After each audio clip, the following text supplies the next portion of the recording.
नमस्कार मित्रांनो, कसे आहात? मजेत ना? हो, मजेतच असलं पाहिजे. चला तर बघूया आजची कथा.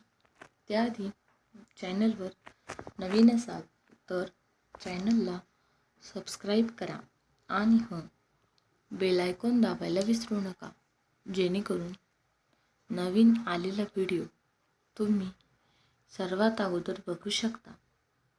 चला तर बघूया आजची कथा. मित्रांनो, माझं नाव सांगायचं म्हटलं तर रोहन आहे आणि मी दिसायला उंच, पुरा, धिप्पाड, खूप छान आहे. मी कोणाचीही शांत करू शकेल अशी माझी एकंदरीत पर्सनॅलिटी आहे. माझे एक दूरचे काका होते. ते एका मोठ्या शहरात राहत होते. माझ्या पुढील शिक्षणासाठी मला त्या शहरात जायचं होतं. कोणावर ओझं नको म्हणून आम्ही आमचं हॉस्टेलवर राहायचं असं ठरवलं होतं. पण शहर नवीन होतं, त्यामुळे 1-2 दिवस हॉस्टेलवर जायला वेळ होता.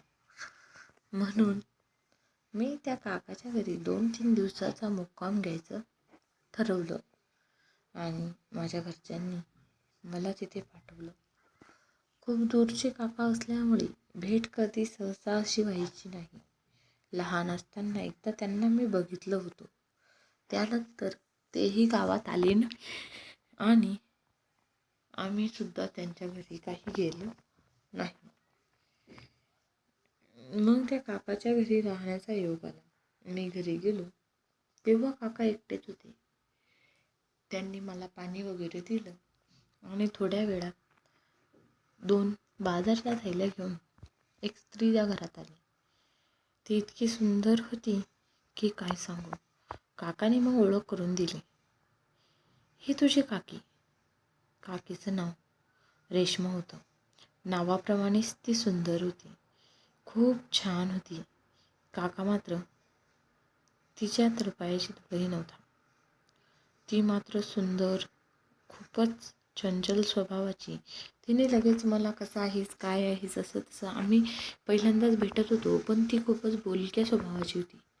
माझं आणि तिचं लगेच पटायला लागलं. 2 दिवस मी इथं थांबणार आहे हे तिला माहीत होतं, तरीही तिच्या चेहऱ्यावर थोडीही नाराजी मला दिसली नाही. ती अजून उत्सुक होती.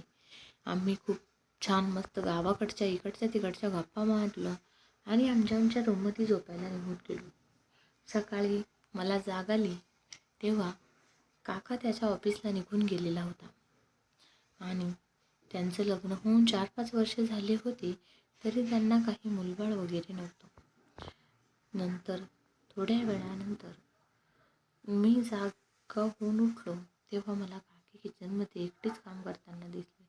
मी तेव्हा म्हटलं, काका? तर ती म्हणाली, इतक्या उशिरापर्यंत काका घरी नसतात. काका सकाळीच ऑफिसला गेलेली आहे.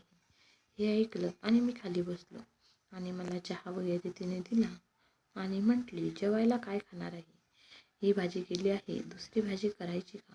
तर मी म्हटलं, नाही, दुसरी काही करू नका, हीच बरी आहे. मी म्हटलं, जी भाजी आहे ती मला चालेल. मग आम्ही दोघं मस्तपैकी आरामात चहा पीत बसलो होतो आणि दुपारची वेळ होत आली होती आणि ती नेमकीच आंघोळ वगैरे करून बाहेर आली. तेव्हा मी तिला बघितलं तर ती खूपच सुंदर दिसत होती आणि तिचे केस ओले होते. मी तिच्याकडं खूप वेळपर्यंत बघतच राहिलो होतो, पण मी माझ्या स्वतःला कंट्रोल केलं आणि नंतर मग मी कंट्रोल केलं आणि मी माझ्या भावना तिथे दाबल्या.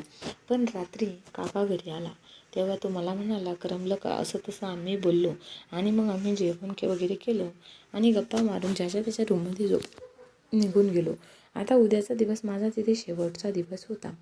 काका आणि काकी खूपच जोरात भांडत होती. मला आवाज आला होता आणि मी त्यांचं सगळं भांडण ऐकलं आणि मला ते समजलंही होतं की कशावरून होत आहे. काकीला काहीतरी सुख देऊ शकत नव्हते, असा त्यांचा काहीतरी त्रास होता. त्यामुळे काकू रडत होती आणि मग थोड्या वेळानंतर सकाळी मग ती उठल्यानंतर काका ऑफिसला गेले होते. मी उठलो आणि चहा पीत बसलो.